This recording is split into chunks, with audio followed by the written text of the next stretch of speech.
بسم الله الرحمن الرحيم نحمده ونصلي على رسوله الكريم أما بعد فأعوذ بالله من الشيطان الرجيم بسم الله الرحمن الرحيم أياما معدودات فمن كان منكم مريضا أو على سفر فعدة من أيام أخر وقال الله تعالى في مقام آخر ولتكبروا الله على ما هداكم ولعلكم تشكرون وإذا سألك عبادي عني فإني قريب صدق اللہ العظیم۔ معزز سامعین اعظام، یہ شوال المکرم کا مہینہ چل رہا ہے اور رمضان المبارک کا مقدس مہینہ بحمد اللہ عافیت اور سکون کے ساتھ گزر گیا۔ اللہ تبارک و تعالی رمضان المبارک کے مہینے میں کی گئی ہماری تمام تر عبادتوں کو قبول فرمائے، اور جو کوتاہیاں اور غفلتیں اور لاپرواہی ہوئی ہے اللہ اپنے فضل و کرم سے ہم سب کو معاف فرمائے۔ دیکھیے قرآن کریم کے اندر اللہ تبارک و تعالی نے فرمایا، پہلے تو اللہ تعالیٰ نے رمضان کے روزوں کی فرضیت کو بیان کیا اور وجہ یہ بیان کی کہ روزے اس لیے فرض کیے گئے تاکہ تم لوگ متقی اور پرہیزگار بن جاؤ۔ اس کے بعد میں اللہ تعالیٰ نے یہ ترتیب رکھی ہے، فرمایا ایام معدودات، کہ یہ گنتی کے چند دن ہیں، کیونکہ روزے یا تو 29 ہوتے ہیں یا 30 ہوتے ہیں۔ تو اللہ تبارک و تعالی یہ بتلا دینا چاہتے ہیں کہ روزوں کا جو حقیقی حق ہے وہ تو آپ لوگوں سے ادا نہیں ہو سکتا، لیکن یہ گنتی کے چند دن ہیں، آپ ان کو پورا کر لیں۔ 29 روزے ہیں یا 30 ہیں، آپ ان کو مکمل کر لیں۔ آگے مزید یہ بیان فرمایا کہ بعض مرتبہ ایسا ہوتا ہے کہ رمضان المبارک کے مقدس مہینے میں آپ میں سے کوئی بیمار تھا، روزہ نہیں رکھ پایا، یا سفر میں تھا جس کی وجہ سے روزہ چھوٹ گیا، روزہ نہیں رکھ پایا، تو اللہ تعالیٰ فرما رہے ہیں کہ اس روزے کو چھوڑنا نہیں ہے۔ فرمایا فعدۃ من ایام اخر، کہ رمضان کے علاوہ جو دوسرے دن ہیں ان دنوں میں آپ ان روزوں کو مکمل کر لیں، ان کی قضا کر لیں، اور روزوں کی جو تعداد ہے آپ اس کو پورا کر لیں۔ دیکھیے آج ایک عجیب سی بات ہے کہ جیسے ہی رمضان المبارک کا مہینہ چلا جاتا ہے تو ہم لوگوں کے دل میں ایک عجیب سا خیال اور تصور آنے لگتا ہے، کیونکہ جب تک رمضان المبارک تھا تو روزے بھی رکھے جا رہے تھے، قرآن کی تلاوت کا اہتمام تھا، تہجد کی پابندی تھی، تسبیحات پڑھی جا رہی تھی، اللہ سے دعائیں مانگی جا رہی تھی۔ لیکن نہ جانے ہم لوگوں کو کیا ہو جاتا ہے کہ جیسے رمضان گیا ہم سمجھتے ہیں کہ اللہ میاں بھی گئے، رمضان گیا اللہ سے تعلق بھی گیا، رمضان گیا تو اللہ کا قرب گیا، رمضان گیا تو اللہ سے محبت بھی گئی، اور رمضان گیا تو اللہ تعالیٰ کی عبادتیں بھی چلی گئی۔ ہم لوگ کوتاہی، غفلت اور سستی میں مبتلا ہو جاتے ہیں، اور ہماری زندگی میں عبادت کے اعتبار سے یہ بڑی تبدیلی دیکھنے میں آتی ہے کہ عبادات کم ہو جاتی ہیں، گناہوں میں انہماک بڑھ جاتا ہے، मस्जिदों से दूरी हो जाती है। अल्लाह के साथ जो ताल्लुक कायम किया था इबादत के जरिए, रोजों के जरिए, कुरान की तिलावत के जरिए, नेक अमाल के जरिए, तो उस ताल्लुक के अंदर कमी वाक़ हो जाती है। तो ऐसा ना होना चाहिए। अल्लाह तबारक व तआला ने कुरान करीम के अंदर साफ तौर पे फरमाया है, वनहनु अक़रबु इलैहि मिन हब्लिल वरीद, कि हम तो तुम्हारी शहरग से भी ज्यादा करीब हैं। हम लोग समझते हैं कि रमजान में अल्लाह ज्यादा करीब थे, रमजान गया तो अल्लाह ताला दूर हो गए। अल्लाह ताला फरमा रहे हैं कि रमजान में भी करीब थे, अब भी करीब हैं। रमजान में भी तुम्हारी दुआएं कबूल की जा रही थी, अगर अब भी दुआएं करोगे कबूल की जाएंगी।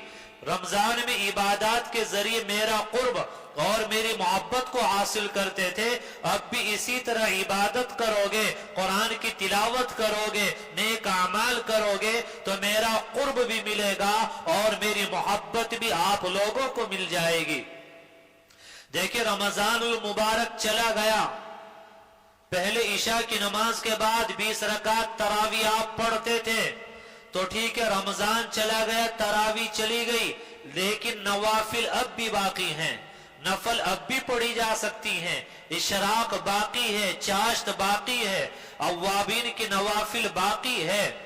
और ईशा की नमाज के बाद 20 रकात तरावी आप पढ़ते थे, अगर अब नहीं पढ़ सकते तो कम से कम 4 रकात 6 रकात आप तहज्जुद की नियत से पढ़ लें, क़ियामुल लैल के इरादे से पढ़ लें। उलमा ने लिखा है कि अगर कोई ईशा की नमाज के बाद 4 रकात 6 रकात जैसा भी मौका हो कोई नफल पढ़ेगा, तो फरमाया कि उसको तहज्जुद का सवाब अता किया जाएगा और तहज्जुद की फजीलत से उसको महरूम नहीं किया जाएगा।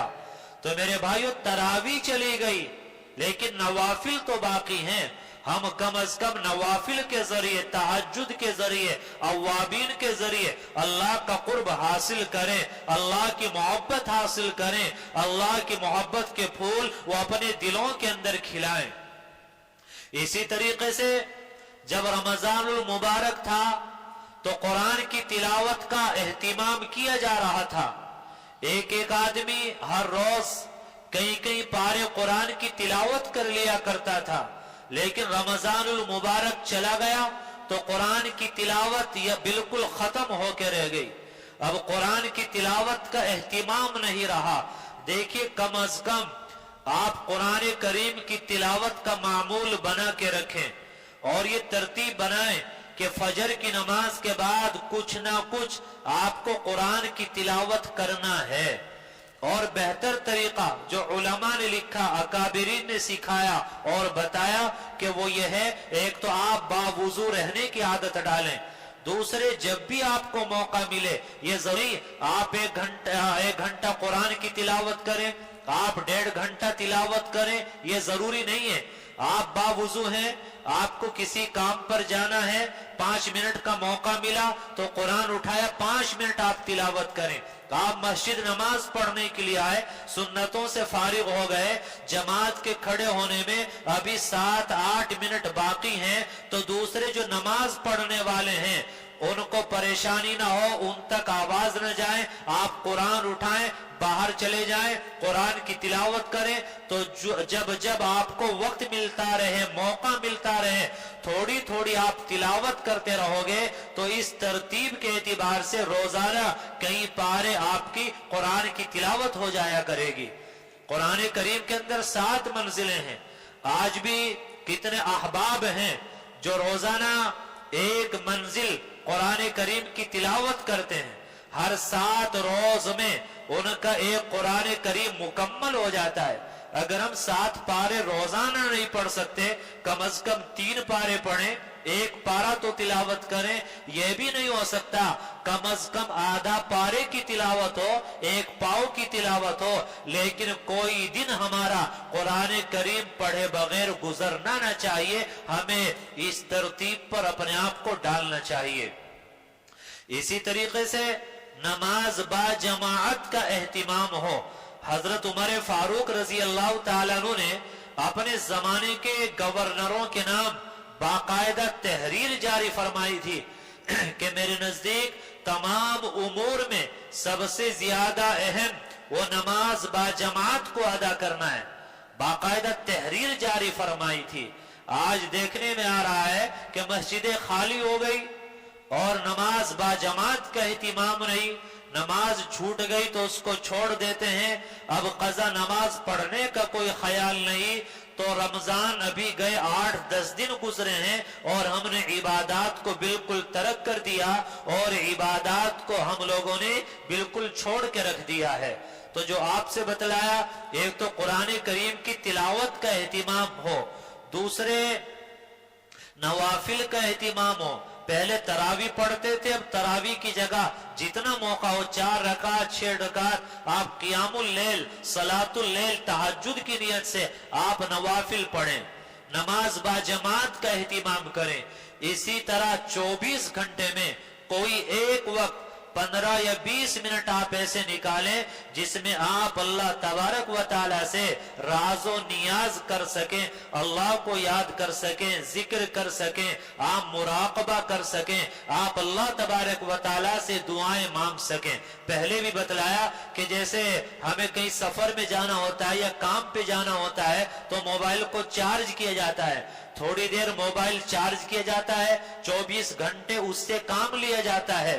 تو اسی طرح اگر تھوڑی دیر تنہائی میں بیٹھ کر ہم اللہ کو یاد کر لیں گے، اللہ کا ذکر کریں گے تو دل کے اندر تازگی آئے گی، روحانیت آئے گی، نورانیت آئے گی، نفس اور شیطان کا مقابلہ کرنا وہ ہم لوگوں کے لیے آسان ہو جائے گا۔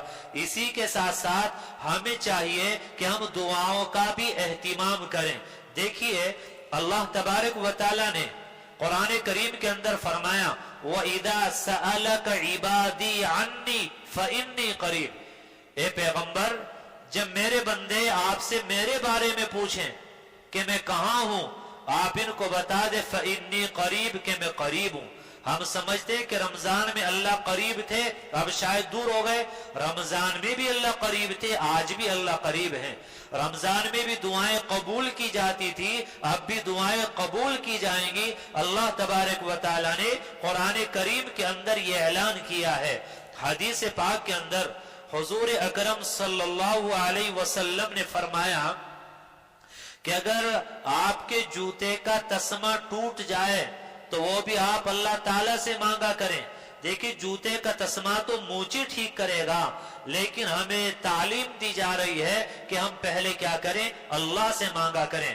حضرت ڈاکٹر عبدالحی عارفی رحمت اللہ علیہ جو شیخ الاسلام مفتی تقی عثمانی دامت برکاتہم العالیہ کے شیخ ہیں، وہ فرماتے ہیں کہ بھائی اللہ تعالیٰ سے جڑنے کا، اللہ کا قرب حاصل کرنے کا ایک آسان سا نسخہ، اور وہ آسان سا نسخہ یہ ہے کہ آپ دل میں اللہ سے بات کرنے کی عادت ڈالو، آپ دل میں اللہ سے مانگنے کی عادت ڈالو۔ اور وہ کیا فرمایا کہ مثلا آپ کو پیاس لگی ہے، آپ دل میں اللہ سے کہیں اے اللہ ٹھنڈا پانی پلا دیجئے۔ آپ کو بھوک لگی ہے، آپ دل میں اللہ سے کہیں اے اللہ مجھے اچھا سا کھانا کھلوا دیجئے۔ گرمی آپ کو پریشان کر رہی ہے، آپ دل میں اللہ سے کہیں اے اللہ یہ گرمی کی شدت سے بچا لیجئے۔ آپ کی کوئی حاجت ہے، آپ اللہ سے کہیں اے اللہ میری یہ ضرورت ہے، یہ حاجت ہے، آپ اس کو پورا فرما دیجئے۔ اسی طریقے سے آپ کی کوئی پریشانی ہے، کوئی بیماری ہے، آپ اللہ سے کہیں اے اللہ اس بیماری کو دور فرما دیجئے، اس پریشانی کو آپ دور فرما دیجئے۔ ہم اللہ سے مانگنے والے بھی بنیں گے اور اللہ کا قرب بھی ملے گا، اور بار بار ہماری توجہ، ہمارا دھیان وہ بار بار کہاں جائے گا، وہ بار بار اللہ کی طرف چلا جائے گا۔ تو ہم اللہ سے مانگنے والے بنے، اللہ سے راز و نیاز کرنے والے بنے۔ جیسے رمضان میں دعاؤں کا اہتمام تھا، اب بھی دعاؤں کا اہتمام کرنے والے بنے۔ ایک کتاب آتی ہے دعاؤں کی جس کا نام ہے مناجات مقبول۔ کیا نام ہے؟ دعا کا نام ہے مناجات مقبول۔ حضرت تھانوی رحمت اللہ علیہ نے جو حضور اکرم صلی اللہ علیہ وسلم سے منقول دعائیں ہیں ان کو جمع کیا ہے، اور وہ ہر دن کے اعتبار سے الگ ہے۔ यानी हफ्ते के दिन आप यहां तक पढ़ें, इतवार के दिन यहां तक पढ़ें, पीर के दिन यहां तक पढ़ें। आप एक बात बताइए कि हुजूर अकरम सल्लल्लाहु अलैहि वसल्लम का अल्लाह तबारक व ताला के साथ जो ताल्लुक था, जो कुर्ब था, क्या वो दुनिया के अंदर किसी इंसान को हासिल हो सकता है? हरगिज हासिल नहीं हो सकता। नबी अलैहि सलातु वस्सलाम ने अल्लाह तबारक व ताला से जो दुआएं मांगी हैं, वो उन दुआओं का तसव्वुर तो हमारे दिल और दिमाग के अंदर नहीं आ सकता। कैसे कैसे अल्फाज हैं, कैसे कैसे सीगे हैं और किस किस अंदाज में उन्होंने नबी अलैहि सलातु वस्सलाम से दुआएं मांगी हैं। तो वो दुआएं मुनाजात मकबूल के अंदर कुछ दुआएं जमा की गई हैं। तो हमें चाहिए 5-7 मिनट हमारी लगे कि 24 घंटे में बेहतर है सुबह के वक्त में इन दुआओं के पढ़ने का क्या कर लिया जाए, मामूल बना लिया जाए, अल्लाह से मांगने का मामूल बना लिया जाए। आज जो ये हालात हैं, ये परेशानियां हैं, ये तमाम तर चीजें मेरे भाइयों खत्म हो जाएंगी। आज हर कोई कहता है शायद हमारे घर में सहर है, जिन्नात हैं, जादू है, शायद किसी ने मेरे ऊपर करा दिया, सेहत खराब है, कारोबारी एतबार से हम हालात के अंदर मुब्तला हैं।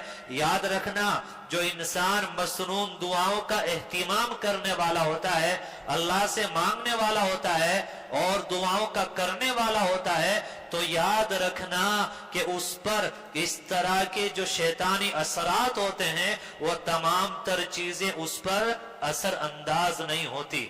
आखिरी बात देखिए, जब रमजानुल मुबारक का महीना था तो हमने रमजान का महीना बड़ी एहतियात के साथ गुजारा, रोजा भी रखते रहे, कुरान की तिलावत भी करते रहे, दुआओं का एहतिमाम करते रहे और मसाइल मालूम करते रहे, एहतियात के साथ गुजारा। दिल के अंदर खटक थी, ये करने से रोजा बाकी रहेगा, रोजा टूट जाएगा।